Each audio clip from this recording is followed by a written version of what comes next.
Meski telah melewati waktu yang telah diberikan, Jumat 18 Juni 2021, pemerintah desa Lebong Tambang melaksanakan kegiatan Musdes penetapan hasil pendataan SDGs tahun 2021. Turut hadir dalam kegiatan ini yaitu Kades yang diwakili oleh Sekretaris Desa, Camat Lebong Utara, Babinsa Lebong Utara, TA Kabupaten Lebong, pendamping desa, serta tim relawan Pokja SDGs Desa Lebong Tambang.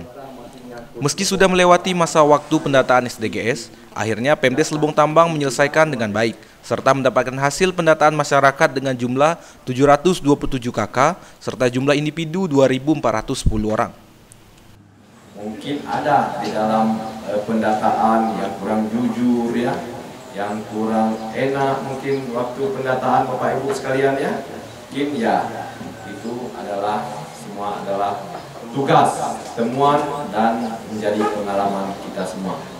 Yang pastinya data ini sangat berguna sekali untuk perencanaan pembangunan Desa Lebong Tambang.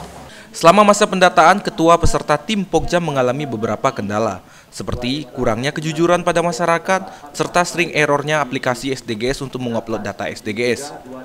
Meski mengalami kesulitan selama masa pendataan, pemerintah Desa Lebong Tambang selalu bersemangat dalam melakukan kegiatan pendataan SDGs, agar bisa menjadi desa dengan infrastruktur pembangunan yang baik.